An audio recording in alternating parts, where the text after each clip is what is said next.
Get started.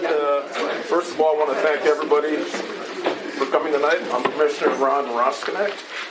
District 1 starts at West Rapid City, goes to the Wyoming border, bordered to the south by Custer County and to the north by Wallace County. This is Commissioner Gary Drews, District 5. This is Cindy Moeller, our county auditor.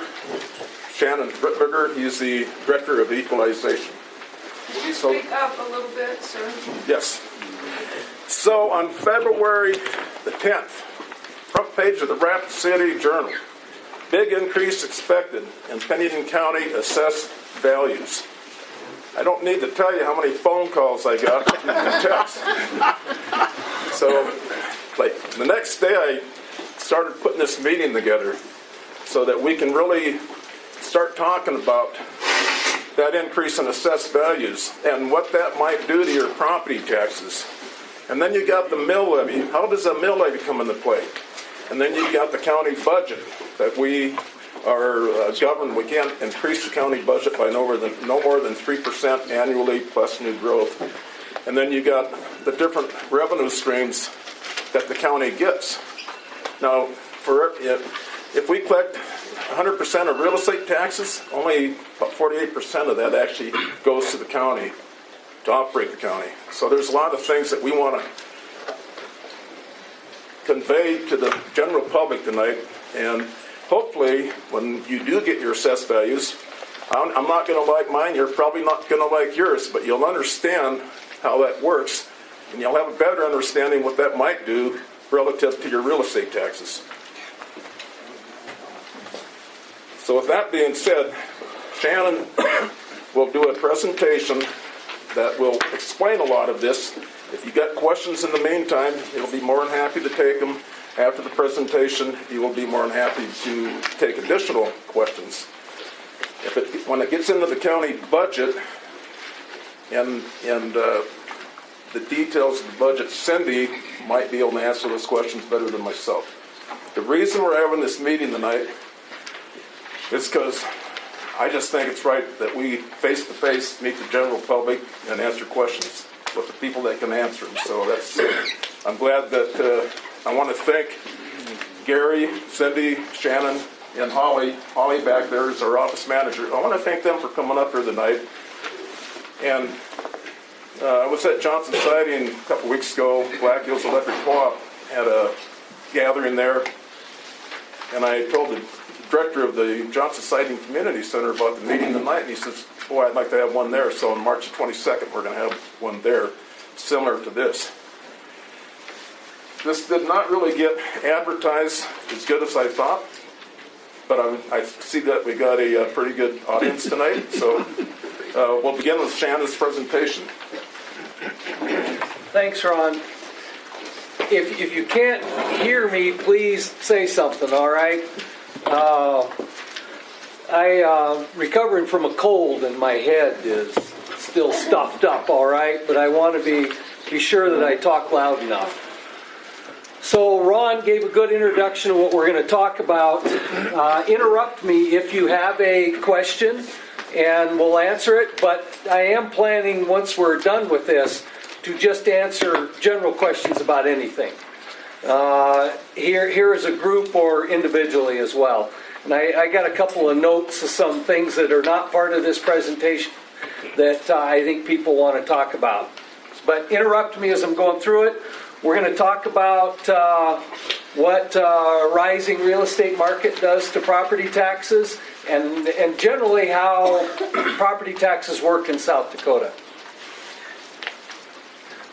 So it's no surprise. I don't think anybody is going to be surprised that our real estate market's gone up in the Black Hills. All right, this slide, you've got a copy of this presentation in front of you. This slide comes from the federal government, and they say that last year home prices in South Dakota went up about 15% statewide in South Dakota. Shannon, can I just interrupt you real quick? Who did not get one of these? Because we ran out, we did 50. If you don't get one and you would like one after the meeting, let me know who you are. We'll get them to you. And I want to thank Holly for putting these all together. Okay, so our real estate market has gone up in South Dakota. Federal government says 15%. Here's a good graph of that over the last 30 years. And when you look at it, this is a reasonably flat graph until the last few years. That's the last 3, maybe 4 years here in South Dakota.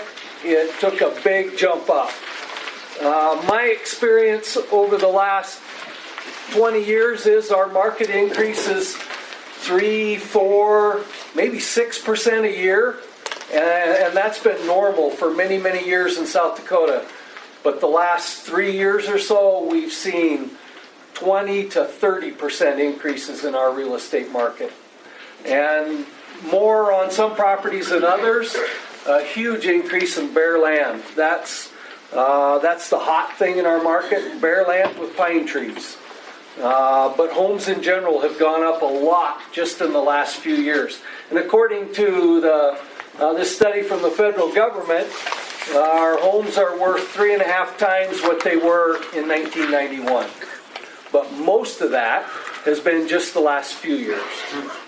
So that's what we're faced with. And we have to appraise property at market value.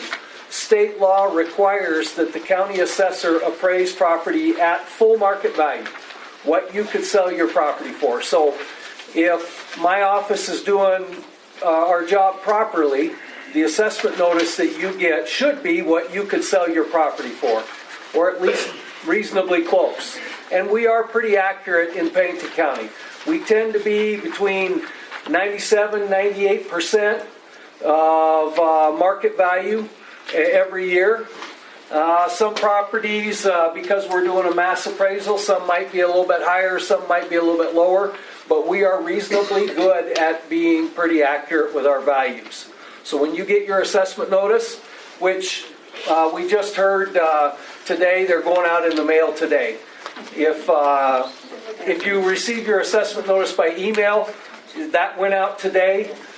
We contract with a print company that mails them from Sioux Falls, and they told us they started putting them in the mail today. I don't think they all go in the mail on the same day, but look for them in the mail in the next couple of days.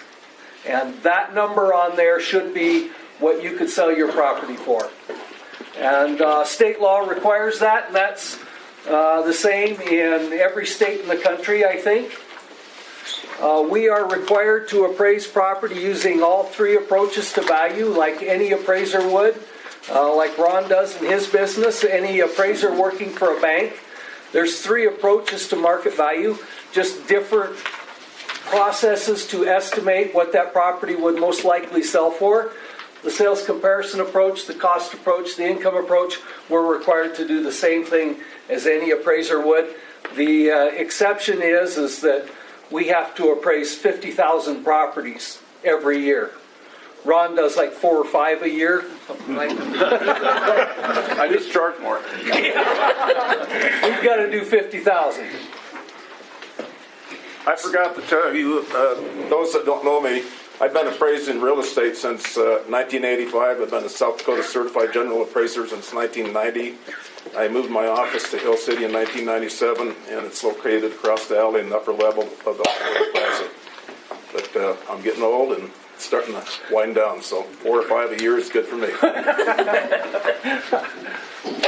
So because we have to appraise 50,000 properties, we employ mass appraisal procedures, which means we create a mathematical model that represents the market. That model allows us to appraise a mass of properties efficiently. We can't do what Ron does 50,000 times. We don't have enough staff, money, or time to do that. So we use a model, and that model also allows us to consistently value properties, so they're more equally and fairly valued. When we're done with our appraisal, which we're mailing out notices now, we measure the accuracy, and in fact we're audited by the state on the accuracy of our appraisal. And that audit is a comparison of sale price to assessed value. So in Pennington County, we've seen 2,000 to 2,500 sales, open market sales every year. And when we compare the sale price of a property to its assessed value, we get, and we do that 2,000 times, we get a good indication of how accurate our numbers are. And as I said, the state audits us on that.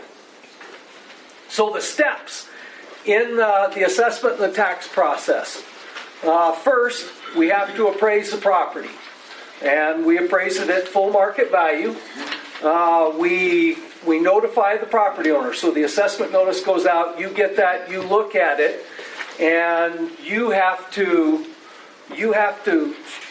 read that assessment notice and make sure that we've got the right property assessed in your name, and is it assessed for what it's worth? Is there something wrong? And if there's something wrong, we have an appeal process in state law, and we'll talk about that more when we get to the end. But that appeal process fixes the inaccuracies, because we don't know everything about a home. No surprise when we walk down the sidewalk and we knock on the door, not everybody is at home at 10 o'clock in the morning, right? We leave a card on the door that says why we were there and what we assume about the property. But if there's something wrong, like a cracked foundation, we don't know that unless the property owner tells us. So that there's a good reason for that appeal process. The appeal process has deadlines that are set by state statute. Once the appeal process is done, then the valuation is set. The county commissioners will approve or deny all of the applications for exemptions from property taxes. The churches, the charities, the benevolent organizations that are exempt from property tax, that takes that valuation off of the tax roll. The commissioners do that.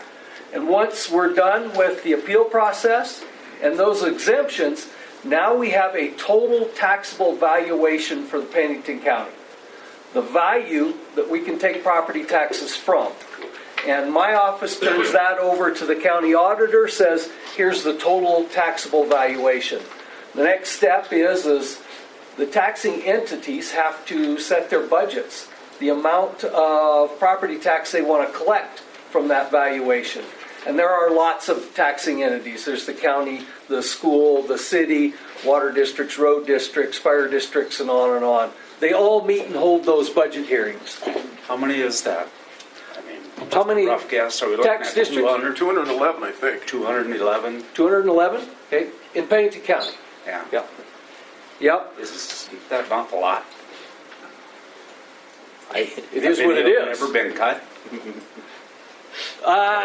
No, they tend to grow. Why do we grow our government? Well, road districts form. We've had roads for how long? But property we don't owners- need more people to tell us we got roads. But property owners get together and they want to form a tax district to maintain a road. So And they create their own government. so then you don't maintain that road, which would cost you less. I don't know how And that it's up works. to the road district to maintain the road. That is correct. So then the more people that make the road districts, the less our taxes should be, because you're maintaining less. Except for those people in that road district, because they're taxing themselves Right. to maintain that road. But they're only getting a small portion of their taxes that they pay in. I mean, a very small portion.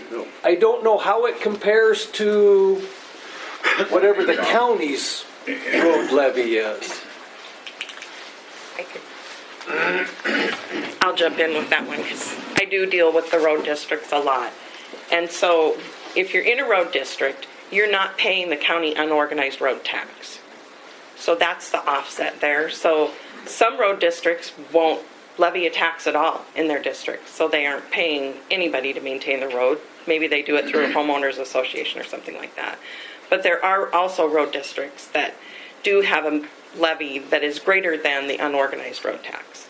But anything that they levy and we collect goes back to them to maintain their roads. They're their own governmental entity at that point.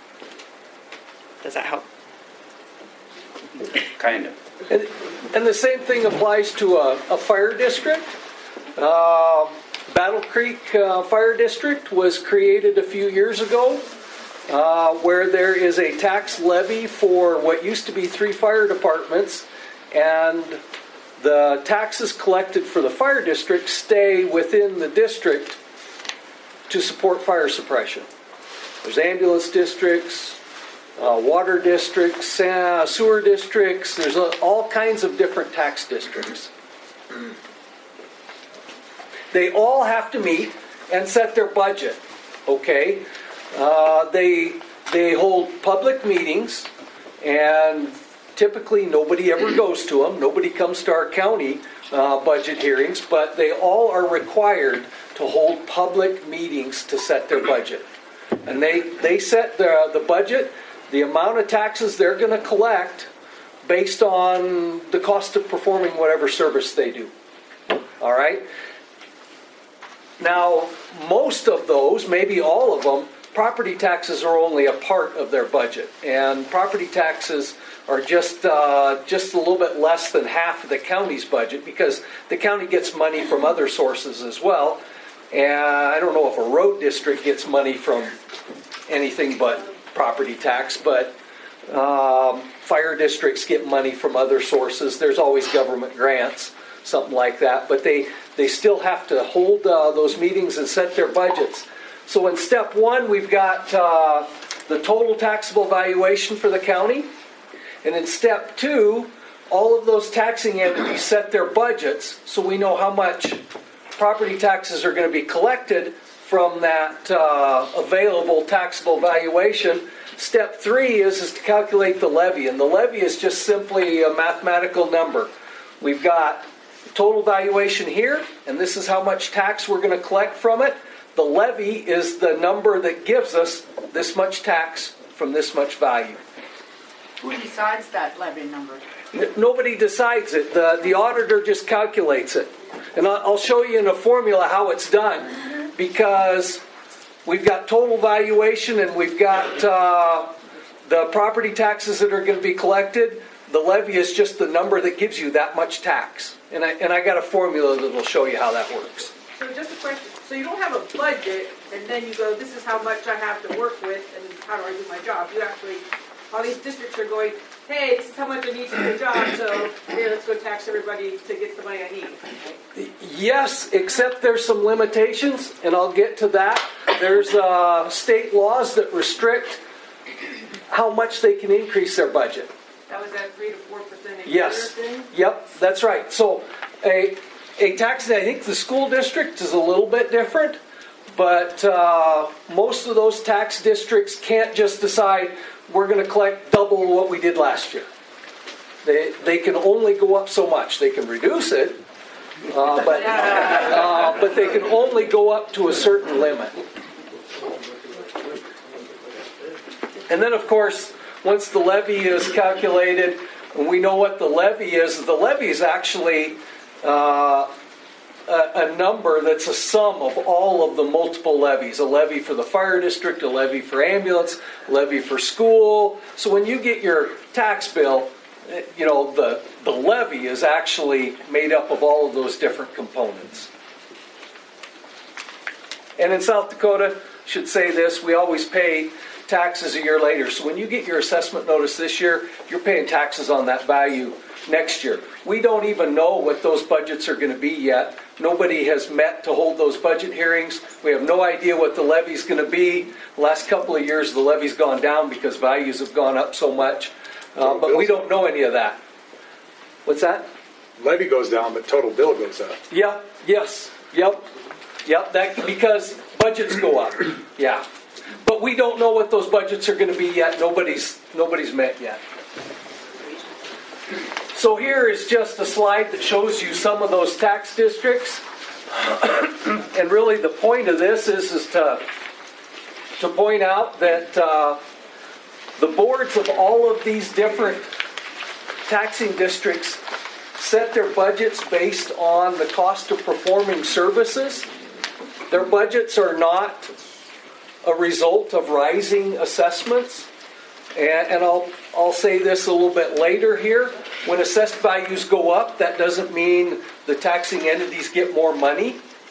And if assessed values go down, it's not that they get less money.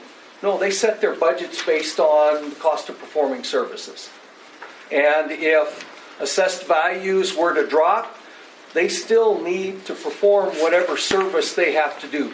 The road district still has to maintain the road, even if assessed values go down. They set their budgets based on the cost of doing what they do.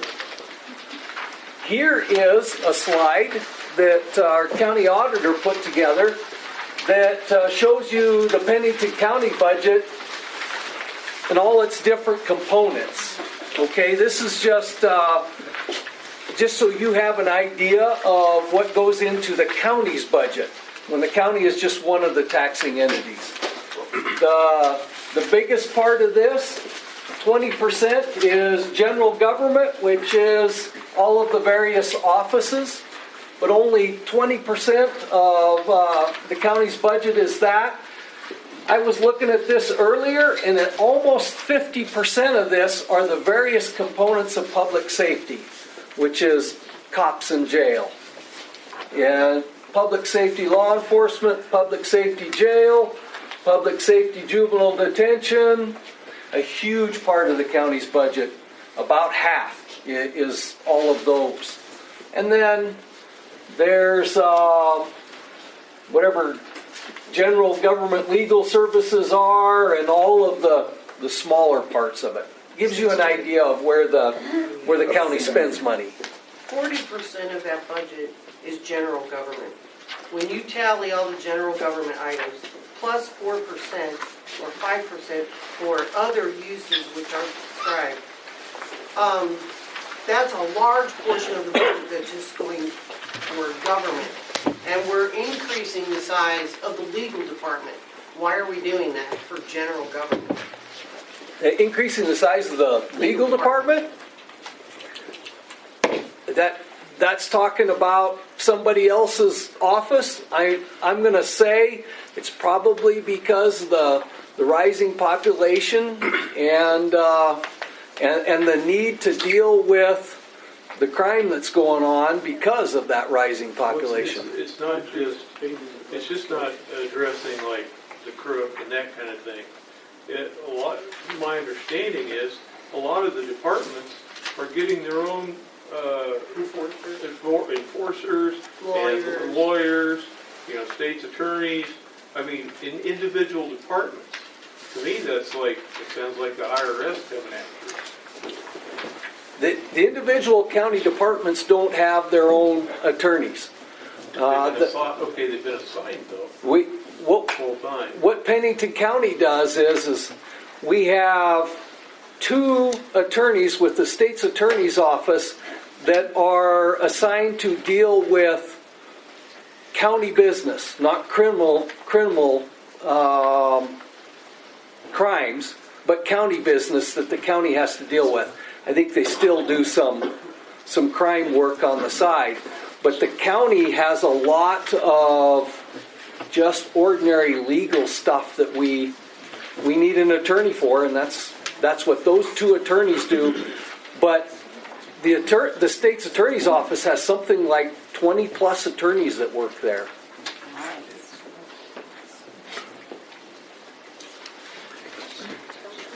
Okay, so here's where we talk about those limits on what the county budget can increase. And it's the same with a road district, the same with ambulance and fire. And like I said, I think the school district is a little bit different, but they're still restricted to some extent. So all of those taxing entities, the county, the city, the roads, the fire, ambulance, all of those, can't just decide we're going to collect this much more money this year than we did last year. State law restricts the increase on their budget to a 3% increase from whatever last year's was plus 3%. or the consumer price index, whichever is less. Do we know what the consumer price index is for this year? 3%. 3%. Okay, so we're capped at 3%. But there's been years where it's been 1%, so budgets could only increase 1% over what they were the year before. So all of those taxing entities can't just raise their budgets to no limit. They can increase their budget by the amount of taxes that will be paid from new growth. So that new house that was built, that's paying taxes this year and it hasn't before. So those taxing entities can raise their budgets by 3% plus whatever the taxes on that new property. But your budget went up 4.5%. You want me to explain? Yes. that, Shannon? That's because when Shannon talks budget, he's talking about the budget that's supported by the levy tax dollars. And the county isn't just supported, the whole budget isn't just supported by tax dollars. We have other sources of revenue as well. And that's where the rest of that's coming from. We So got a as far as slide where we show that property taxes is like 48% of the county's budget. Only 48%. I'm sorry. Yep. So there are other sources of revenue, and we'll get to that. We'll look at those. So yeah, in my world, it's all property tax. In Cindy's world, where she deals with the whole county budget, there's lots of other sources of revenue. Where does inflation fit into that? Well, that's what that consumer price index is. So I don't know, 20 years ago, the state legislature put a cap on how much the budgets of these taxing entities could increase. But common sense says you got to allow for inflation. So your budget can increase 3% or the consumer price index, whichever's less. So if inflation is less than 3%, you can only increase 1 or 2%. Oh, isn't the consumer price index 3%? It is this year, but there's been years where it's been more than 3%. We're still capped at 3%, and there's years it's been less. So it's 3% or the CPI, whichever's less. Is CPI the same as inflation? No. It's an indicator of it, but that's just what the law says. The law uses that number. Okay, so those taxing entities can increase their budgets by the amount of property that new growth will pay. Those new homes that are built, they will be paying taxes that they haven't paid in years previous. And the theory behind this is new homes will create a greater demand for government services, so the taxing entity should be able to raise their budget by the amount of taxes the new property will pay. And that's new money coming in, so that doesn't raise the levy for everybody else, because it's new property that wasn't paying taxes before. That 3%, that raises the levy on everybody, okay? A 3% increase in the budget means we pay more taxes. New growth means there's more people sharing in the tax burden. So is it against the law to take that new growth and give us back some of our money? All of those taxing entities have the option to raise their budget by that 3% or new growth or not. They have the option. They don't have to. How many don't? Very few. Yeah. Yeah, very few. But they have that option. Now, the exception to those caps are an opt-out. Okay, the law allows for an opt-out, which means the taxing entity can opt out of those caps. The board can vote to opt out of the caps, but they have to state, we are opting out for this much money, for this many years, for this reason. And that decision can be referred to a vote. We have several opt-outs that have passed over the years. A lot of them are fire and ambulance districts. The Rapid City School District made the news for for one a few years ago, and I think the school district pushed it to a vote anyways. But those taxing entities can opt out, but that can be referred to a vote and fail. Can you give an example of why they would want to opt out and would that be so they could go higher than the 3%? Yeah, well, that's definitely the reason why they'd opt out. But maybe it's for something catastrophic happens and a 3% increase in our budget will never give us enough money to fix this problem we've got. So we have to opt out of that cap. So then they would still get money from the county, but maybe at a higher rate than... Yes. Yes. That's the whole point of the opt-out, is to opt out of that cap. Yeah. But they have to specify this much money for this reason for this many years. And then citizens can push that to a vote? Yes. Yep. Or the board, and I think that's what happened with Rapid City School District. I think the board just put it to a vote anyways. But if the board votes and nobody refers it to a vote, it passes. Or the board can just push it to a vote. And there is a time limit on it? Yes, they have to specify a number of years, right? Yeah. Yeah, we can't opt out forever. Opt out for a specific amount of money for a certain amount of years.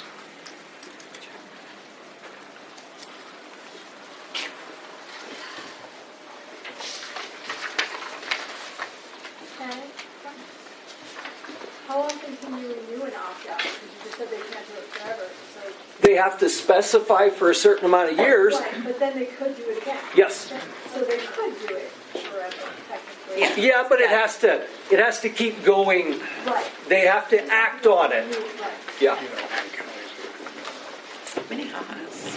So here's the formulas that go into the assessment and the tax process. The top one, assessed value times taxable factor gives you taxable value. You will notice that the number on your assessment notice is different than the number on your tax bill, because your assessment notice is full market value of your property. Your tax bill is taxable value. And taxable value is after that taxable factor. That results from an audit by the state. The state audits the accuracy of our assessment and says this is your factor, which puts our assessed value down to 85% of market value. So the levy is multiplied by that taxable value, which is 85%. I have a question. If a house is worth $500,000 and we go through COVID and somebody marks it $999,000 and somebody outside the state comes in and buys it, sight unseen, which has happened, and they have cash, and it would have never, ever in its life appraised out on a normal loan, how is that affecting our taxes? I mean, it's got to be hurting us. It doesn't have well, it eventually has an effect on your taxes, but it affects your assessment, okay? So, like any appraiser, we're going to appraise your house based on what comparable houses have sold for, not on what the house right next door sold for, not even what your house just sold for. So we're not going to raise your assessment up to what it sold for, because we're going to look at all of the sales in the market. So you're going to spread it out. Yeah, because you're talking about one sale, and I'll tell you, there's high sales in the market, there's low sales. There's been a lot of them. Yeah, but we're looking at all of them. And if that is happening over and over again, that's an indication of where our market's going. So that's what's hurting us. But They'll tell all these people to quit buying on property out that's from out of state. it's where our market's going. But there is always that one high sale where it sold higher than anything else did. Yeah, okay, so your property's not going to be assessed based on the highest. And then there's the guy that bought a home from his grandmother and got a really good deal. Okay, that's not representative of the market either. Is there a way to average it out over several years rather than just hit it all at once? Because it's not fair to some of the neighbors. The law requires property to be assessed at market value every year. But- When the value drops, say we have a recession and the home sales drop, Market value every year. So if our market goes down, your assessed value will go down. should have. Our market hasn't gone down. Does it go down on a 3-year average? No, because your property is assessed at market value every year. We've been told by people from your department that, multiple people, that it's going down, it would be a 3-year average, so you wouldn't see much of a dip. I believe you told the commission that We on several On a occasions video. when we were watching videos for our appeal. We use 3 years worth of sales information when we do our appraisal, but we're still appraising at what it would sell for. Our assessment date's November 1st. So what it would sell for on November 1st. Now, 3 years ago, those properties were selling for less than they are now. But we still use all of those sales, but we know that that property that sold 3 years ago would sell for more today. It's pre-COVID is what we need to go back. Yeah, pre-COVID is. Okay, so COVID, I want to address that. The virus didn't make our real estate market go up. But It was just the people that moved out of the other states. what happened in our market is interest rates dropped to an all-time low. We had interest rates at 3%, and we were talking about that before this meeting started. I can remember interest rates at 12, 13, 14%. Never would imagine they'd have gone to 3%. And that has an impact on our real estate market. The millennial generation, the largest generation since the baby boomers, are at the age right now where they are buying homes. And that large of a generation has a huge impact on demand, and an increase in demand is an increase in prices. How many of those came from out of state? So the realtors, year before last, told me in Rapid, I met with a group of realtors, and they were saying the year before that about a third of the home sales in Rapid were from out-of-state people. 2/3 of them were still people in South Dakota. Now, a third is a lot more than it used to be, so it impacts our market. And we heard from a lot of these people that are buying homes, they are telling us that our property values here are a whole lot lower than they were wherever those people came from. So are our wages. Yeah, evidently that's not a factor for people buying homes. I don't know how they live. Can you compare my house to what a New Underwood? That'd be cheaper for me. No, unless your house is in New Underwood. We compare Who it do you to compare it with? we compare it to similar homes within your neighborhood. What do you consider a neighborhood? What radius around the home? It depends on what the neighborhood is. So we've identified several market areas in Pennington County. The western end of the county, the eastern end of the county, and within those large market areas we've identified neighborhoods. Hill City is a neighborhood. Keystone is a neighborhood. If you're familiar with Rapid, North Rapid, we actually have North Rapid split into a couple different neighborhoods. Chapel Valley is a neighborhood. They're areas where the homes are similar, and if you were looking to buy a home and you want this kind of a home, how far would you look? And we identify those neighborhoods. You're talking about interest rates. So interest rates are going up. The National Real Estate Board is putting out that we're on our 12th month of declining values. How do you factor that in? Nationally, housing's down, and interest rates are going up. So how do you factor that in? Like in my case, my house went up 20% last year and 22% this year. Well, we're appraising at what it would sell for as of November 1st here. So we hear that nationally, well, that first slide I showed is every state went up last year, but we're hearing in the news. According to the national. we're hearing in the news that it's starting to come down, but not so much in the Black Hills. We're still seeing houses sell for more. Now, Ron and I were talking before the meeting started that we get some information from the multiple listing service in Rapid, and they said the first part of this year saw another huge increase in values, and the last half of the year they still increased, but that increase was much less. So we're thinking residential home prices, I'm not going to say they're going down, but they're not going up like they were. But we don't know what this next year's going to bring. Do you think that's because of inventory? There is none, though? Maybe. I don't know. Because I'd be guessing. It is. Yeah, I don't know. But I have to appraise property as of November 1st of every year. And I know it went up. You know, it might have gone up more in the first part of the year and less in the last, but I have one appraisal date for the entire year, and I'd just be guessing at what's going to happen next year.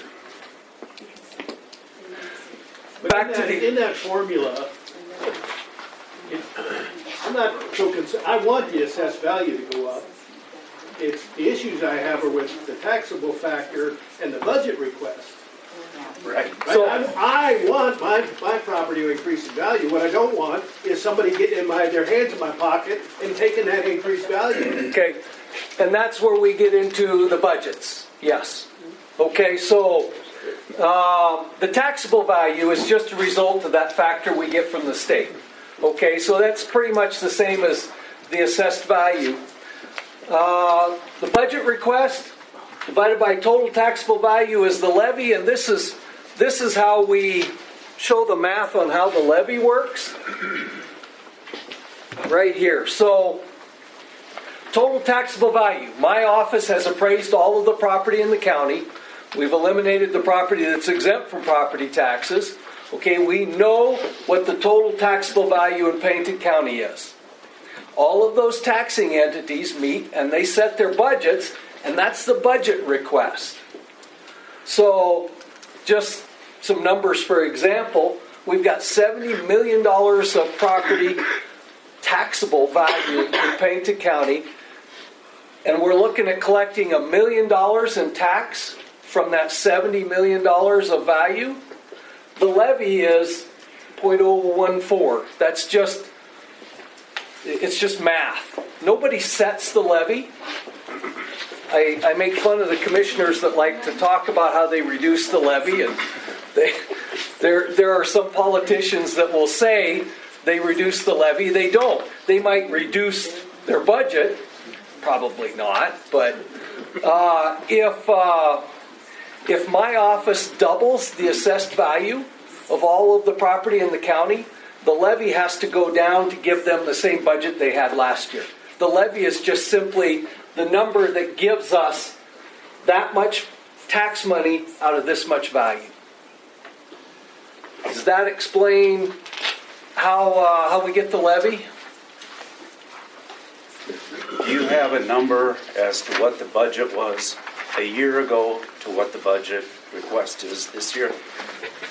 When we get to that slide, Cindy I don't know might that I have brought that. any past year According to your comparisons. 3% on that, it would only be 1,300,000 or 30,000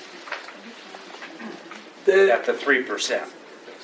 This is just fake numbers here. Right, but so is the $30,000 is a fake number, but Yes. it's based off of your 1 million. Except for what Cindy said earlier, the county's budget and every taxing entity's budget is a mix of property tax and other revenue.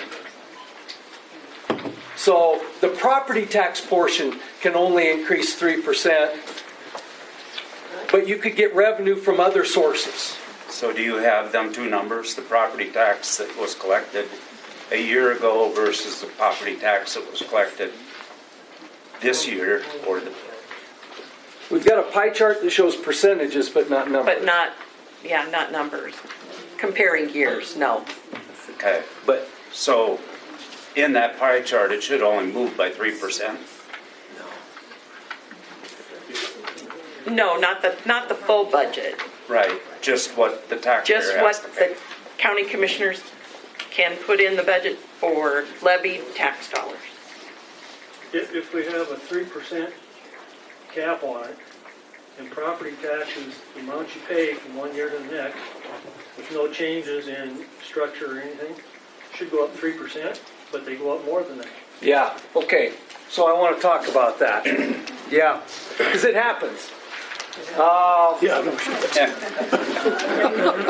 Taxes increase when budgets increase, okay? If assessed values did not change, if my office did nothing, and the assessed value you get this year is the same number as it was last year, but all of those taxing entities raise their budgets, even though your assessment did not change, you're paying more tax because budgets increased, right? 3%. What? But only 3%. Yeah, or CPI, or, you know, whatever. 3% or less. Yes, yeah, okay. If assessed values increase, but all of those taxing entities keep their budgets exactly the same, then even though your assessed value went up, your taxes are not going to change. That probably doesn't happen, right? Because everybody increases their budget. A big increase in assessed values does not result in a big increase in taxes. When assessed values go up, it's not as if the government gets more money, okay? So where does that money go then? It's, My taxes went up 3,000. Okay. So that bottom line here, property tax changes on individual properties will vary based on the change in assessment for that property compared to all of the other properties. So, Nothing changed. Nothing changed on those properties. well, then it depends on what the taxing entities did with their budget. Oh, what do you mean if nothing changed with the property? You're saying the property taxes change on individual properties will vary based on difference from the average? Yep. What if that neighborhood, nothing changes in their assessed values, or, Nothing sold, nothing increased, nothing. but the taxes went up more Because, than 3%? because, well, then it shouldn't if nothing changed in the assessed value, except for when you compare it to the others. If the overall average, and I think our overall average is something like a 25% increase in assessed values coming for this You year. have an average, You're blowing smoke. at least in this row, you have an average of 40% increase Yep.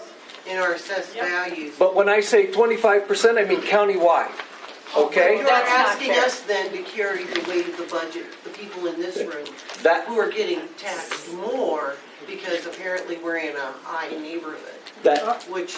that's right. And that's what Kind of happens. discriminatory, isn't So- it, against a neighborhood? That you're saying that we have to carry the weight of that? That's what's happening with our real estate market. Rapid So- is growing as well, so why isn't the growth in Rapid carrying some of the weight? Pine Well, trees. pine trees They're is the short taxing pine answer, trees. Yeah, yeah. pine Well, no, they're not taxing the pine trees, Sure they are. but because we live in pine trees. Yep. Yeah. So we cut Yep. them down. And I'll show some of that, the different neighborhoods and market areas, what our assessments have done. But generally, what I want to say is, to answer your question, if the average property went up 25% last year, but your property assessment went up 50%, yeah, you are taking on a bigger share of the tax burden than everybody else. So your taxes will increase more than somebody else's. Based on just the way it looks, or pine trees? But market value. It's sort of a smart remark, pine trees, but It's true. that's what it is. Yeah. Home values in Quinn went up the last couple of years, but not as much as they did this end of the county. There's neighborhoods that have gone up more than others. That's just what our market's done. How could you make all of Hill City a neighborhood? You don't think it's any different on Newton Street over here versus, what's the new one behind us? Sunset Creek? That's not the same neighborhood. What we do is we look at the most comparable sale to your house, but if we get too small in a neighborhood, there's not going to be enough sales, so then we have to look outside the neighborhood and adjust for location. Or leave them the same. No, because we still have to appraise your property at what it would sell for. So Who decides what it sells for? that's what our office does. What it would most likely sell for. That's what an appraiser does. But ours went up 43% in 1 year. You said you assess them every year, it went up 43% in 1 year. Yep. So So let who's me. not doing their job if it goes up that much in a year? Well, that's what our market's done. Yeah, but don't you think that's based off of some of these inflated sales? Sure. When cash buyers, no appraisers look at them, it's happened a lot. Yeah, but that's it. It's happening a lot. So you called an inflated sale. Yeah, that's what we all think, but that's what they're selling for. You know, you talk about the consumer price index kind of puts a measure on how you can increase your taxes. But when we're talking about the valuation, even at 25% happening in 1 year to the people in this room, something's out of whack. Now, you can stand there and try and defend this all you want, but more so is we got to get to what is out of whack here. How can we let this happen like this? I can see if it's going to happen. Why, if we can put a 3% cap on the consumer price index, as far as follow that in line with how much we can raise our taxes, then why can't we do that on the real estate assessment and say, okay, we're going to cap this at 15%. There is no way in hell that a piece of property is going to be worth more than 15% today than it was worth like 1 year ago. So that has been proposed to the state legislature. It'd have to be a state law that does that. Because right now the law says market value every year. So what you're talking about is change the state law. Shannon, who approves the budget submissions for each of those 211 entities? So I don't know if you'd say she approves it, but all of those entities submit their budget to the county auditor and say, this is our budget. No, they do not submit their budget to me. They submit their levy request. And the amount that they levy is to support their budget. Who tells them no that you don't get? You do. If you live in that taxable district, Yep. you're the one that can tell them So no. we need to go to 211? No. No. You only have to go to the ones that matter for you. So every like, property might if you only live be in Hill 6. City, it's the fire department, the ambulance district, the school district, the city, the county, the water district. And I have a slide that'll show all of those when I get to it. County, our taxes go up by the county, not by the. No, those. So our property taxes all go to the county, but the school district. The county collects them. The county is the collector and then distributes it back out based on the budget, the approved budget request that the auditor gets. So if Pennington County brings in $400 million in taxes, Cindy's office takes that $400 million and divides it out to those 211 taxing entities based on what their budget request is that lands in her office. Who approves that budget request? The board water of the board, tax the school district, the city council. We'd have to go to 211 No, meetings. no. Just the ones here. Only the ones that affect you. So like, So the water board. So in your tax assessment, no. it lists out who those entities are Yeah. that you're So paying. my taxes, right? Here, I'll just tell you. The boards that I care about. I got a slide here for Hill City. So in Hill City, Yeah, that's all of them. most of your property tax for a home in Hill City or commercial building is 42% is gonna go to the school district. The city of Hill City gets 28%. The county gets about 20%. And then we've got ambulance, county accumulated building, fire, water, and county fair. That, for a home in Hill City, that's who you're paying taxes to. County Fair Fund. The fairgrounds. Well, how much does Hill City pay in? What's the total Hill City levy? Then my follow-up question is gonna be, what percentage of that levy comes back to Hill City? Well, of your tax bill for a home in Hill City, inside city limits of Hill City, about 28% of your tax bill goes to the city of Hill City. That's not what I'm asking. Just asking what percentage comes back. So that's what everybody wants in that budget request. They're going, you know what? We paid in $100 million.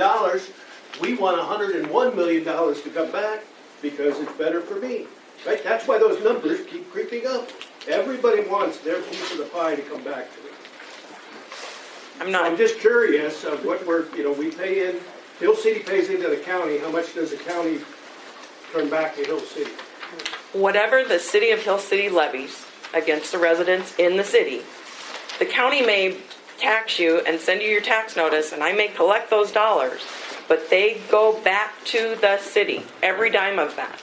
The county doesn't get anything of that. No, I understand. Okay. I understand how the mechanism works. Okay. And I understand it's part of, what I'm trying to get at is those levying entities, right, to service those who are the constituents, they're trying to make sure we get a bigger proportion that comes back to us, right? Because I don't want to pay my Pennington County taxes so that Rapid City gets, a new do for dealing, right? I want Hill City to get two do for dealings.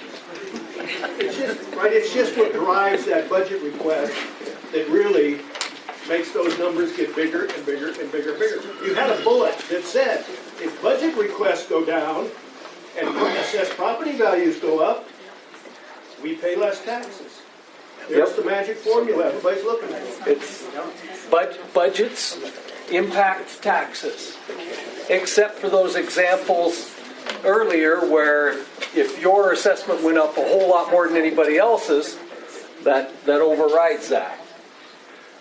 Here is Pennington County's revenue. This gives you an idea of where Pennington County's revenue comes from. I said property taxes is about 48% of Pennington County's revenue because Pennington County gets revenue from charge for goods and services. What's that? Every copy that they come to my office and want. No. The jail has contracts with different entities.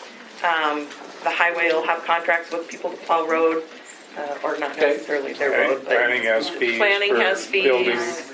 Yep. When you pay $1 to get a copy for a birth certificate. Yeah. Yeah. So there's a hell of a lot more than $1. Yeah. And most of that goes to the state. Yeah. Well, a lot of those fees go to the state, but so the county gets revenue from other sources. The county's budget is just about half from property tax. Does that ever change? Or Well, it changes every year, but I think it's proportionately is probably very close to that number. But I think over years, hasn't that 48% got a little bit less? Because I thought I remember when it was over 50%. Possibly. Yeah. So the outlier here is the ag property. It went up under 3%. And if you carved out 5 acres on an ag, that property would be all of a sudden worth a whole bunch more money.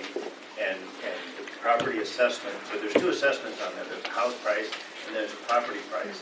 So the property price has now gone way up, even though the ag property didn't go up that much. That seems like an outlier. Ag property in South Dakota is assessed based on a productivity formula, which is based on the quality of the dirt. It's ag property in South Dakota is assessed way below market value, and that's intentional by the state legislature. Right. So if you put a house on there, all the rest of those 9 acres, that's the same dirt and everything. It's exactly the same. If it still qualifies for the ag classification, the land can still be assessed less than market value. The house is at market value, right? Because the house ain't ag. But how many acres in ag land? To qualify for ag land in Pennington County, you got to Well, first of all, the principal use of the property is ag production for intended profit. Has to be that. And then either 40 acres or more, or $1,500 of ag income each year for the last 3 years. And so that increase, 3%, ag went up 3%. That's based on that productivity formula. It has absolutely nothing to do with market value. They can sell it for more, because they can put houses up. Yep, you're absolutely right. But that's intended by the legislature. Yep. We could farm those nasty old pine trees. No, the Fed stopped that. I've got one other question. When is your department, you feel that you fall in line with a measure that you can come in and say, whoa, this is out of line here. This assessment here, we can't change, let's just take that 40% that people keep talking about in here. We can't change an assessment 40% in 1 year to the citizens out there in that area.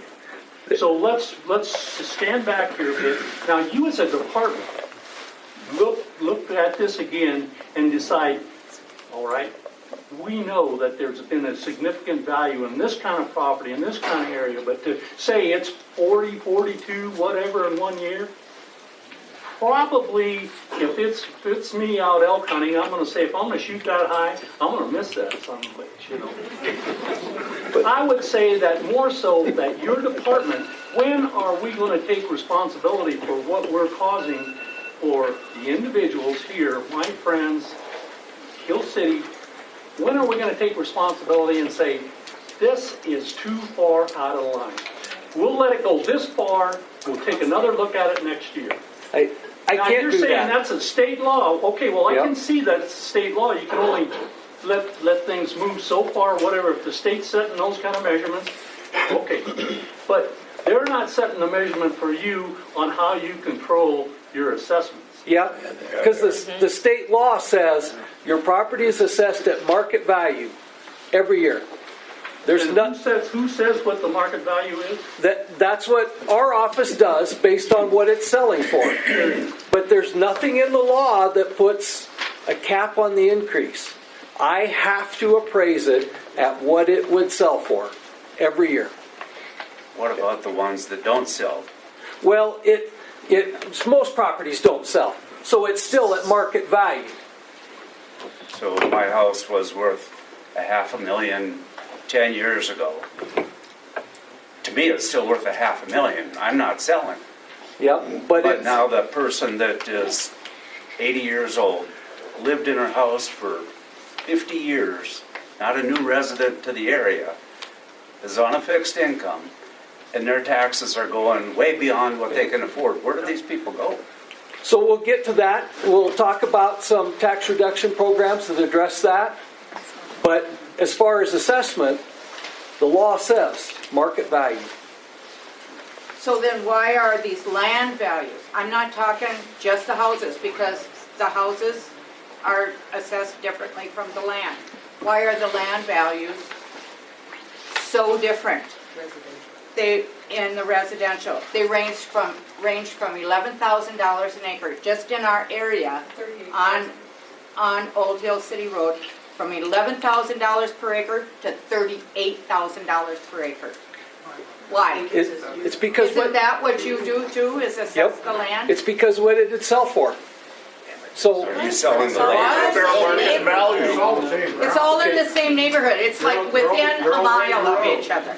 Well, but every piece of land is different. It's different in size, it's different in terrain. Whoa, wait a minute, different in size. So you're telling me that if you have a larger portion with your house, say you have 20 acres, and I have 3, I get assessed a different price for my land than the 20 acres does?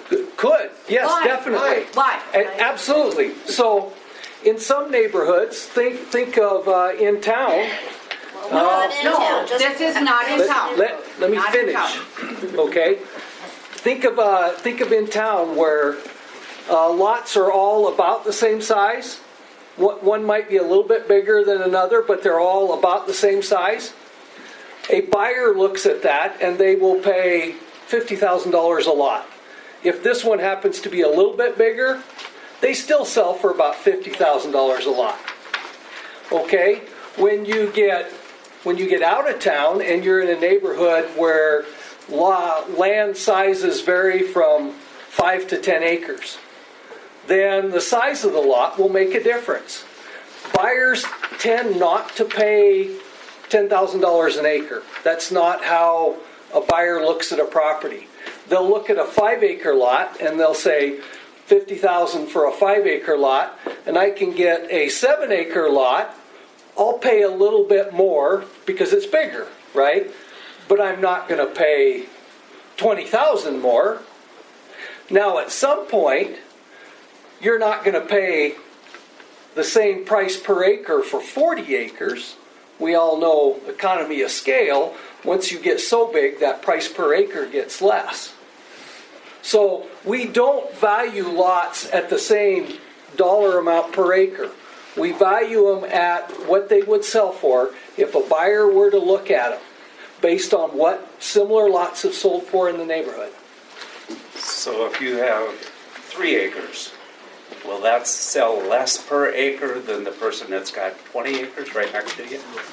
No. It depends, okay? It all depends on location, but in your pure example, yeah, 3 acres is probably worth more per acre than 20 acres. I could take that 20-acre spot and divide it into 3-acre deals and sell it at. And then it becomes worth more. But now you have to jump through the red tape and the hoops of the planning department, and that costs money and takes time. Once you've done all of that, that's what real estate developers do, and it becomes worth more. What about in relation to the house then? Same concept. You have a bigger house, should you be taxed more for your bigger house? I'm not going to say taxed more, okay? Let's go to the value.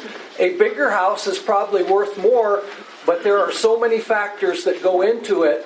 Quality of the construction, condition, all of that. It costs less to build, costs less per square foot to build a bigger house. Still costs more to build a bigger house. But there are so many other factors that go into it. Basement, quality of construction, all of those things. Yeah, they don't really tax the basement like they do the main floor. Get away from saying tax it, and my job is to appraise it. But you're right. When a buyer looks at a house, I've got 1,200 square feet on the main floor, and that's worth this much money to me. I'll pay more if it has a basement, but I'm not going to pay the same amount for a basement because it's basement.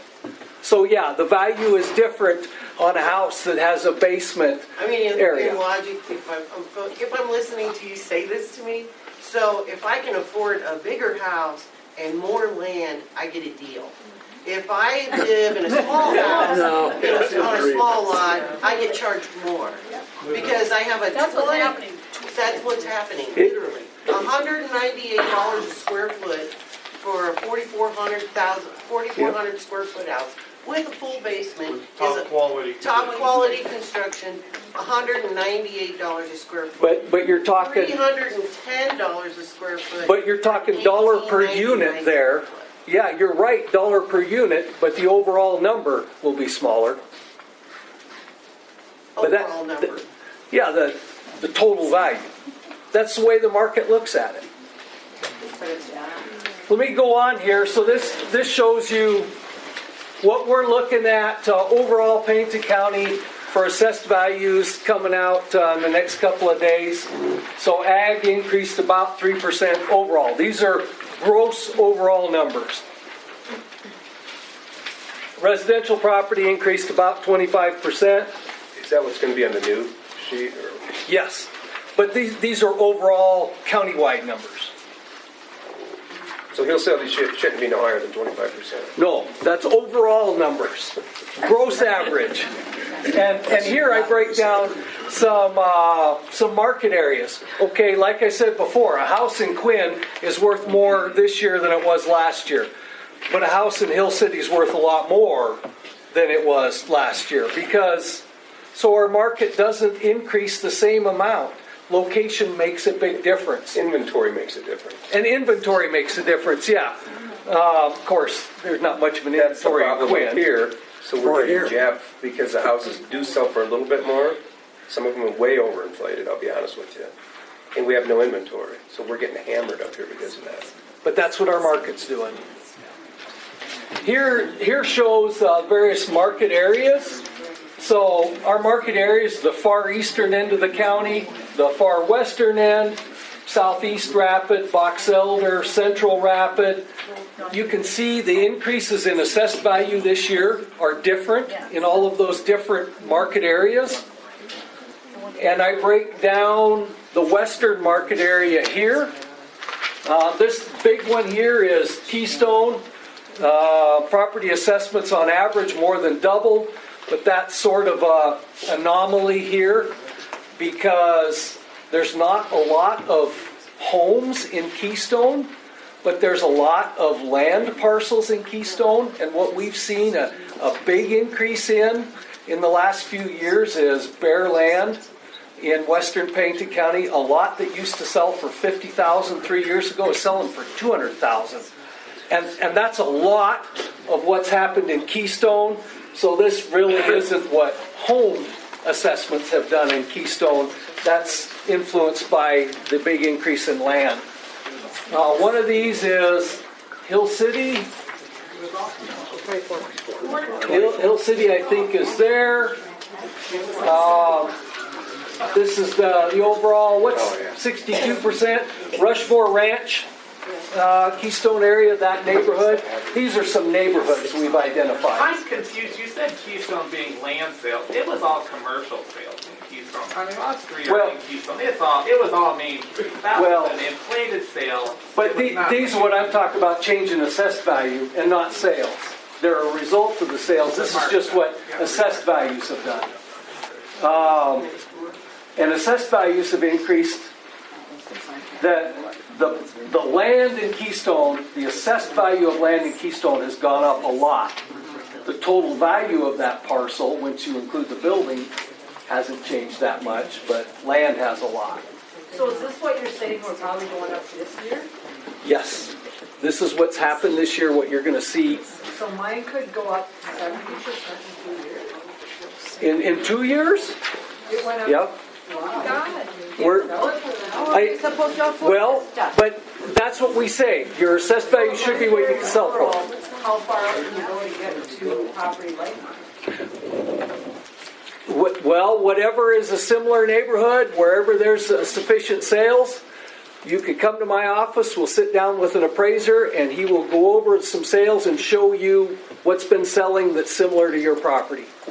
And then you'll know what area we're looking at. And we can talk about that appeal process later. But generally, we can expect as big an increase in assessments this year as what we saw last year. It's going to be a little bit different from property to property, but we're seeing it again. So you're basing nationwide, what, 30-40%?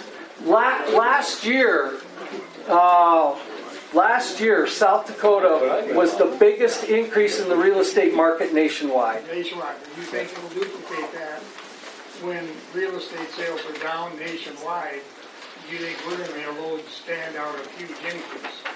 I think we are this year, but I don't know what's going to happen next year. I thought you were talking about next year. Well, our assessed value this year is as of last November 1st. So we still saw our market go up. What's going to happen this next year? I don't know. But the assessment's still only one piece of it. So if the budget can only go up 3% and the assessment goes up, then the mill levy should come down. And so your taxes, just because your assessment went up 25%, doesn't mean your taxes go up 25%. Exactly. Yes. But they're going to But go it up. goes every year. Yeah. They're going to go up. So every year you're going to be at 3%. And then so in 3 years you're at 9%. It's going to keep going up. But it's always done. Yep. Exactly. But so I was in a meeting with the Department of Revenue 2 weeks ago. And when Representative Kroll tried bringing a tax bill, we've come to find out that some of the assessors that go out, like from different counties, are assessing things just a little differently.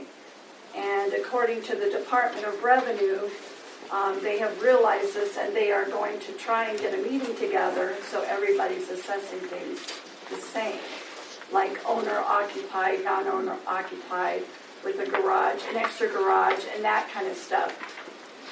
The other thing is, you know, if you have a view, you may get, you know, assessed higher if you have a view. So there's different ways they are assessing your property depending on what you have on it and what it looks like.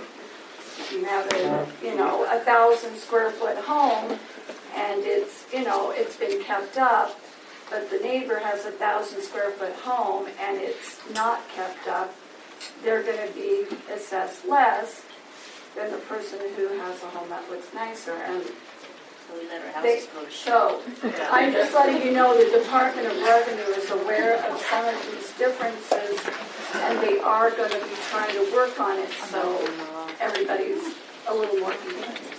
Let me address the owner-occupied issues. That's been a change from last year to this year. So state law says, well, first, owner-occupied, if your home qualifies for an owner-occupied classification, you can have one property you claim as owner-occupied. It's a lower tax levy than non-owner occupied. The state law says an owner-occupied property is a single-family residence and a garage. Our office, for forever, has been applying the owner-occupied classification to the house, the garage, and whatever other buildings you've got on the property. And that's not right, because the law says the house and the garage. You noticed on your assessment notice last year, if you've got other buildings, the other buildings would have showed up as other, not owner-occupied.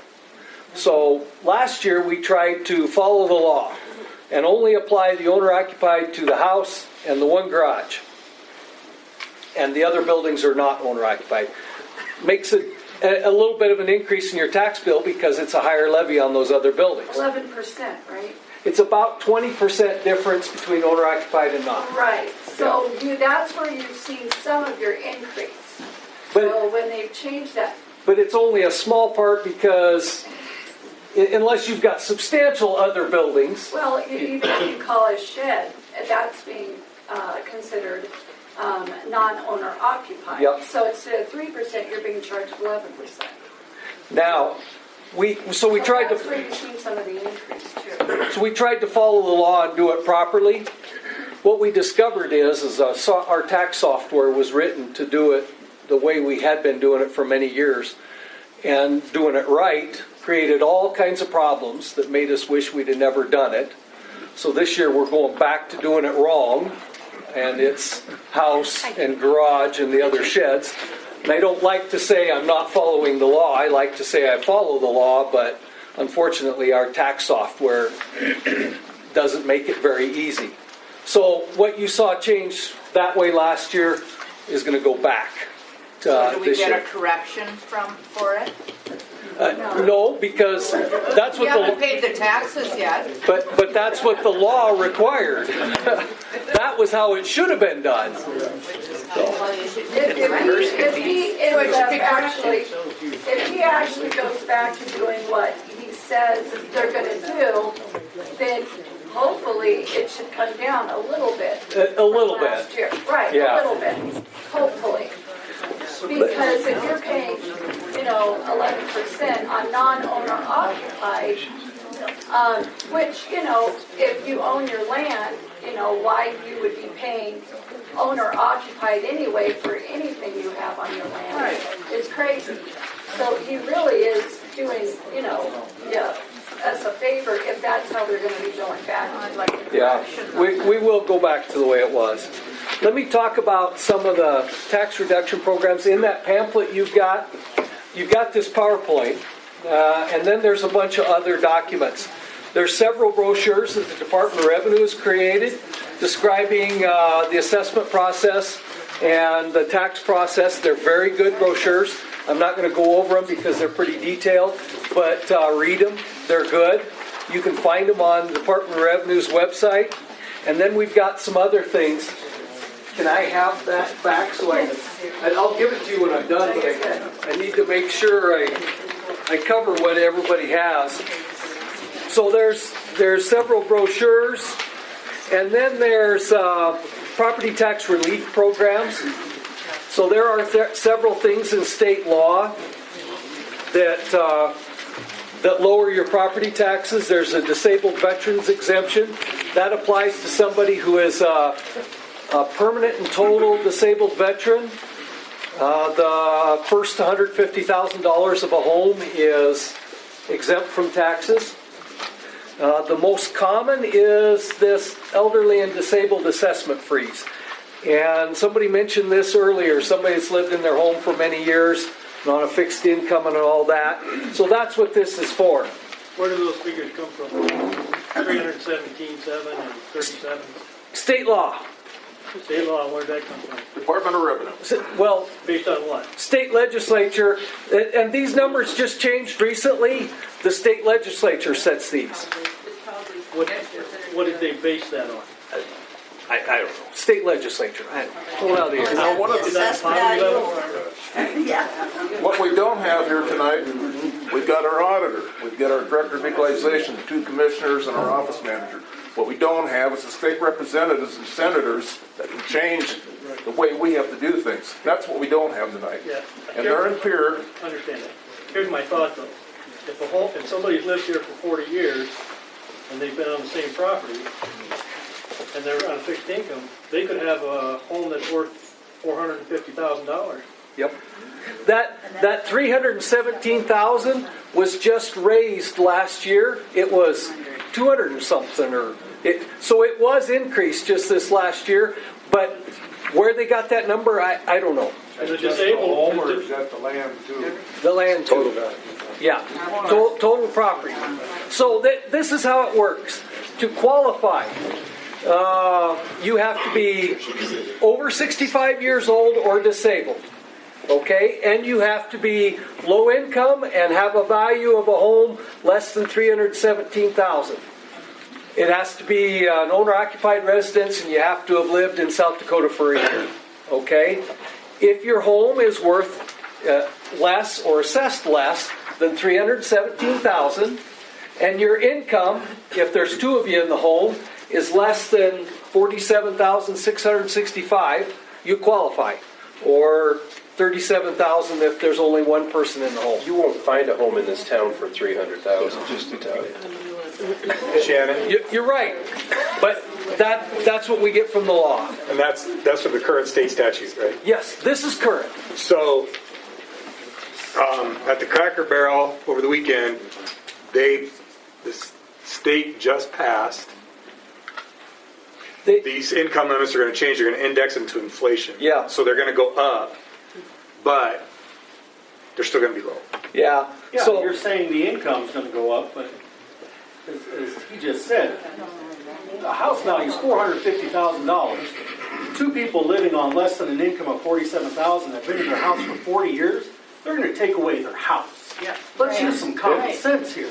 They should not lose their house living here 40 years because they can't afford it. I know Mr. Ross Connect is. I understand that. We got to talk to the legislature. Legislature. I get that 100%. Yeah.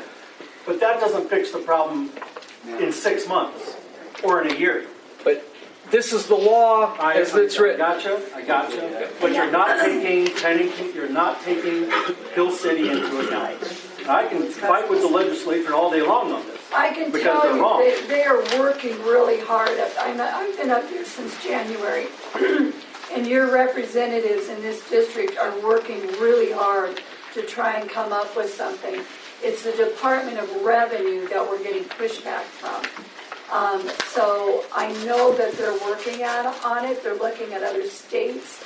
that have wonderful, property taxes, but they are working on it. I do know that. So if they lose their house in 8 months, then what do we do? No, I agree with Thank you you for moving to 100%. Midwestern South Dakota. I deal with To elderly. Quinn, yeah, are every we all day. gonna go to Quinn? I deal with elderly every day, and some of them are losing their homes, so I'm with you on that. What's your question? What I see is that is set by the state and for the state. For the state. Yes. But here's Hill City, and we're way higher than Quinn or whatever, and it doesn't apply.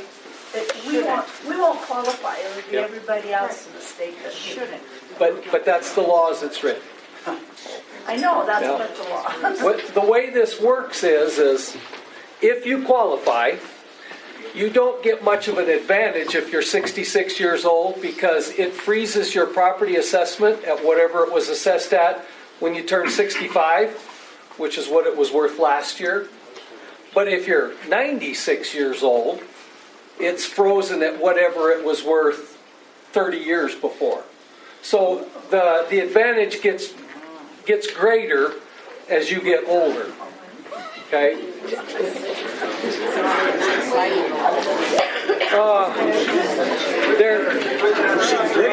There are applications in the treasurer's office for this. If you know somebody that qualifies, the treasurer's office has applications. And She put them in here. So with that, are you saying then the person, you said this 80-year-old person was talking, they were talking about that you would actually go back to Yep. the taxes she pays? Not the taxes, the assessed value. Assessed value of Yep. it. So in all reality, this 317,000 everybody's seeing up there doesn't matter on an 80-year-old person. Well, it does initially. To qualify initially, it has to be worth 300,000.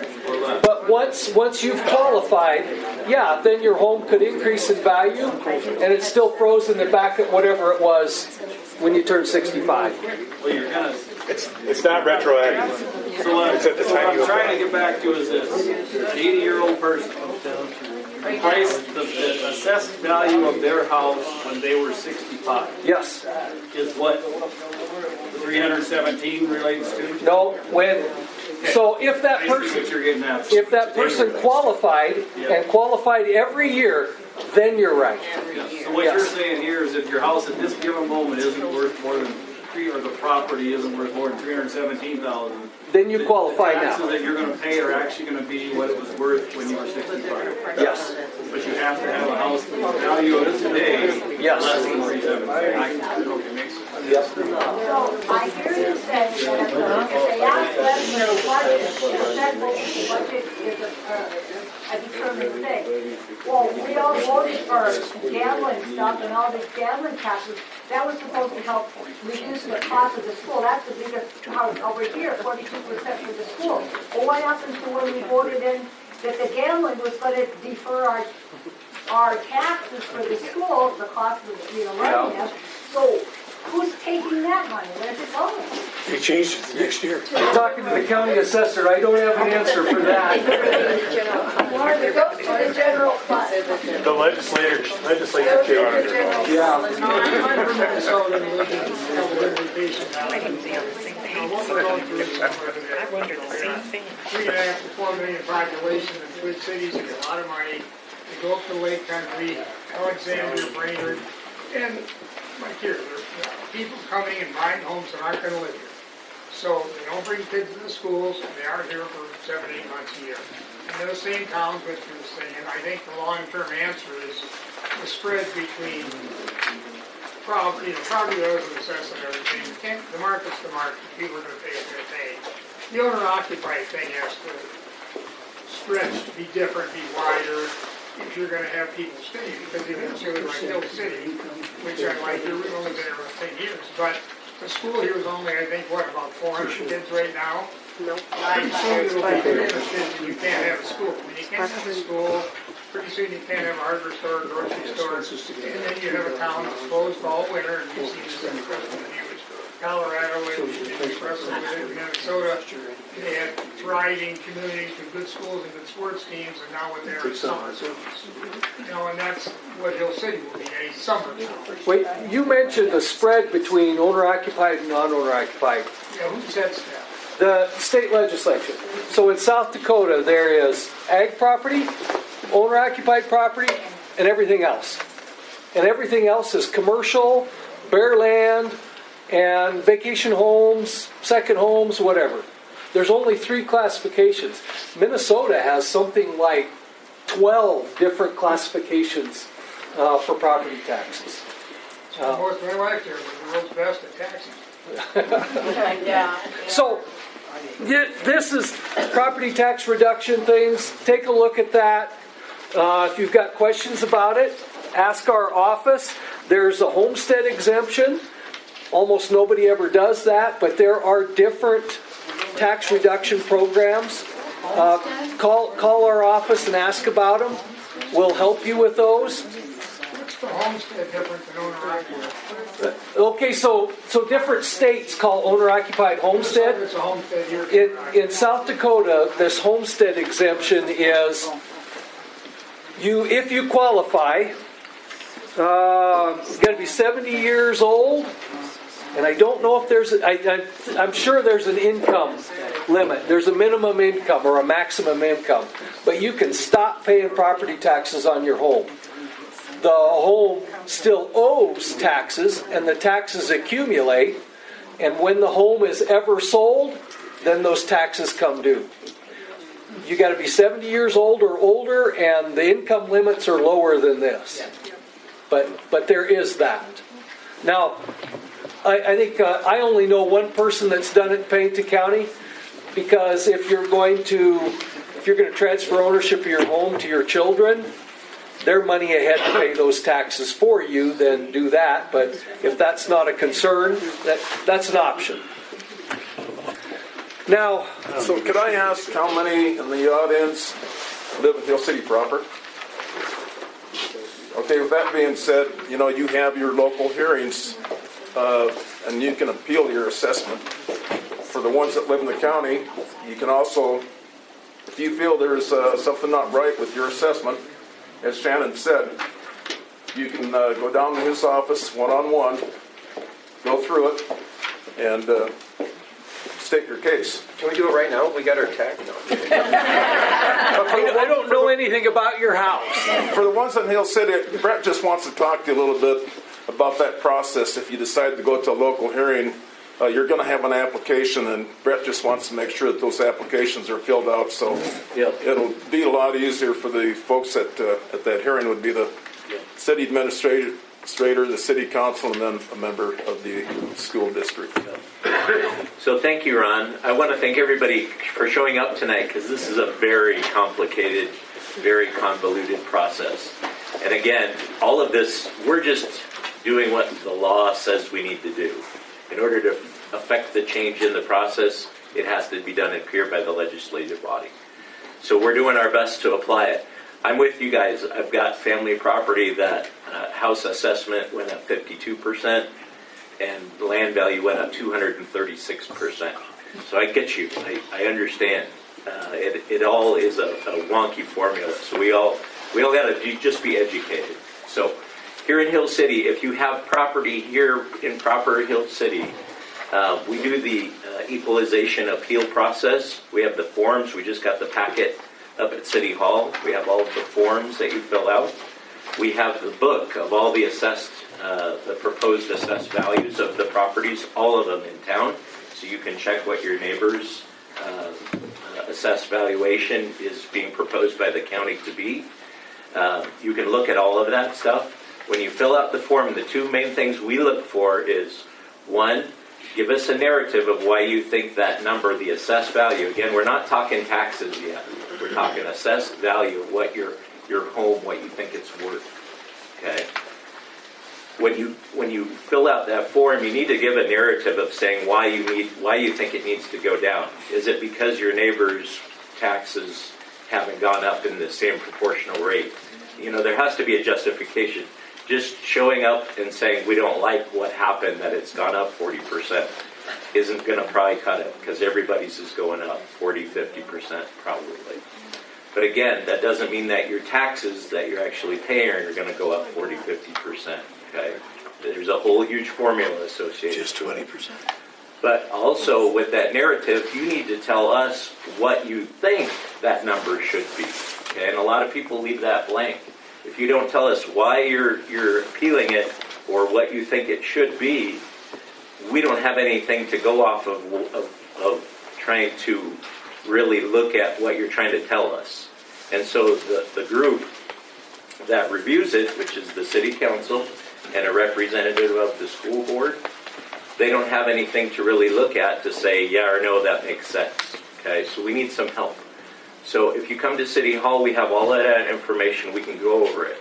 If you're curious about budgets and how much money Hill City gets every year from property taxes and where that money goes, I'm happy to sit with anybody and explain that whole process to you. From the time that we get the number from the county to the time where I take it to the city council during our budget process and what that dollar amount is related to property tax. Our overall budget for the city of Hill City, I would say that property taxes probably pays anywhere from like 25 to 27%, somewhere in there. Property tax pays for about that percentage of our overall budget. I will also tell you that for years, I think it was back in 2005, if you guys are familiar with all the road paving that went on, Pine Mountain Avenue, Park Street, or Back Street 2, Major Lake Drive, we're still paying a general obligation bond on those improvements from like 17 years ago. And at least $200,000, maybe $215,000 of what we take in property taxes still goes to pay that debt on that work that was done 17 years ago. So there's a big puzzle here, and I'm happy to fill you guys in on what it all means and what it all looks like. There's a lot to it. But if anybody wants to come up to City Hall and have that explained out, we're happy to do that. So I think the deadline, Stacia just came in, the deadline to appeal is the 16th, I believe, which is a Thursday. And then the following Monday is when we have our special appeal meeting. And we're going to have it here in this building. And so if you want to get in on that, we need you to fill out that form and meet that deadline. So The law sets up the appeal process, and it sets up the dates when that board can meet. And it's all explained on the back of your assessment notice. It's not March 16th every year. It's something like the third Thursday of the month or something like that. That language is on the back of your assessment notice. This year, it's March 16th. So if your property is located inside the city limits, you have to provide the city written notice of your intention to appeal by the 16th. You can provide that notice to my office and we forward it on to the city. But that's what the law requires, written notice. That can be fill out a form or a sticky note or whatever. You just have to get something in writing by that date. And then you can go to the city's meeting and tell them whatever you want. I would ask that you call our office, because we will sit down with you, and the first thing we'll do is make sure that we've got the right data, that we're not assuming something about your house that's incorrect. Okay, so we make sure we've got the right information, and then an appraiser from my office will review sales of similar properties with you, and you can see what properties are selling for. And whether you agree with us or not, you can still go to the city council and take your appeal there. They have the value of every property in Hill City. It's also on Pennington County's website. Pennington County has everything we know about your property on our website. You can look up your property and anybody else's property in the county. So you can compare your assessment to anybody else's. Pennington County, I brag about this. Pennington County is the only county in South Dakota that provides all assessment tax information online for free. Not every county in South Dakota has something online, and all of the counties that do have something charge for most of it. Pennington County has everything online for free. We even have properties that have sold. You go to Rapid Map, you can see what properties have sold for. If you call our office, we'll help you with that website. We'll show you how to use it. You can look up your property assessment and all of your neighbors. So Shannon, you know, I use that as an appraiser. I use that information for every appraisal I do. But when the gentleman called me, and he was very concerned, and I saw what was going to happen, you know, his assessed value. Well, I believe his land was assessed at $80,000, probably been assessed for $80,000 for years. And if you go down the Hill City Road, the Mills Ranch sold. As an appraiser, I know this. I know who bought it. I know what he paid for it. He went through the county, platted it into 12 lots. And those 12 lots, they were almost pre-sold. I mean, they didn't last. I mean, I didn't even know if they were on the market. The lowest lot, and they're all 5-acre lots, $150,000, up to $200,000. We can't ignore that information. That's the market. The law says you got to use that information. And so his, I don't know what his adjusted assessed value was, but that $80,000 for, I think that was 7 or 8 acres that he had on a paved road. Yeah, it's going to go up. What's really crazy, you know, I get on that county website, 84 acres, a mile out of Rochford, going towards 385. I actually thought about taking a stab at that myself for $5,000 an acre. 84 acres, $5,000, sold for $20,000 an acre. Or, excuse me, sold for $18,000 an acre a few months ago. That's what the market's doing. I'm just like you. I got gray hair. I don't want to get taxed out of here. I think one of the issues is not so much, again, the assessed values and all that, but maybe a stopgap measure. And as this gentleman said, you know, there's got to be other states and cities where when something like this has happened, that for the folks who are getting slammed, it's not that anybody saying that what you guys are doing is incorrect or how it's being done. I certainly believe that. But then you're also these people's taxes are going up to an unsustainable point in a very short amount of time. And that's the issue. And it can't just be if you're over 65 and you have a house that's assessed at an unrealistically low price. There's got to be something in the middle there that the state or somebody, or you guys can go forward and go, hey, we got an issue in Hill City or maybe a couple other places. You know, Rapid City's been, again, some Wall Street Journal articles, top 10, you know, places to go live in the United States for the last year or two. I mean, and again, we can't be the ones that are going through this. I mean, we're part of your new arrivals, you know, but from 30 years ago, you know, at Ellsworth. Okay, but we're just here now. We're part of increasing that. But that's not fair to the people who have, you know, there's got to be a way to go forward to the state without it taking a year because, right, the taxes are due now, the homes are going to get lost now. That's just not how the state ought to take care. It's growing up. South Dakota's growing up. But you don't need to, like, squash for people. And I think we addressed, you know, the senators and the representatives are the ones that make the law that the county. But as county commissioners, and I can guarantee you, Commissioner Drews has been to Pier so many times this year at the Capitol, sitting in, listening to the bills that would be good for Pennington County. I've been there a couple times myself. So what, as commissioners, we can call Helene Duhamel and Dave Johnson, and because we have a personal relationship with them. So that's what we can do as commissioners. And trust me, we are not sitting on our laurels. We are doing everything we can, working with them, trying to resolve the reason we're here tonight. Has there been a bill to come before the legislature to cap a percentage increase on property taxes each year? A couple of bills in the last 15 years that I can remember. I think maybe there was one last year. There was. Last year? Mm-hmm. Yeah. So, I'm a relatively newcomer from Oregon, where you can't raise property taxes more than 3% a year. That's it.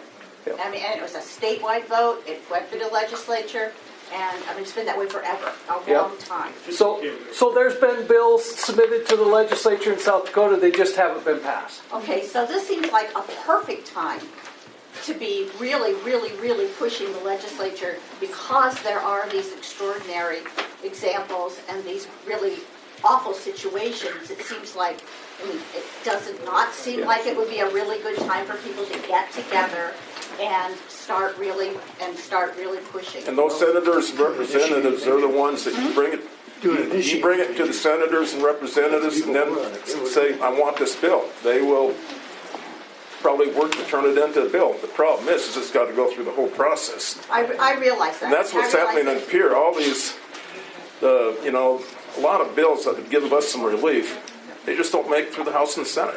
Right, so, I mean, finding somebody. But we're trying.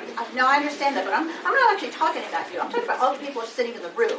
I mean, legislators, by and large, don't hear a lot from their constituents, in my experience, that the squeaky wheel usually gets a little bit of more attention, and it just seems like, I realize this wouldn't help this year, might not even help next year, but but getting a group together to begin to really push, I think, who are actually constituents pushing forward, maybe would do something. I Right. don't know.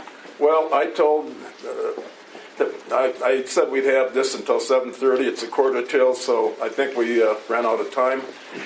I'll tell you what, we have a website. I'm on that website. You call me. I'll come and visit with you, do everything I can. Ron, one quick point. So thank you for coming.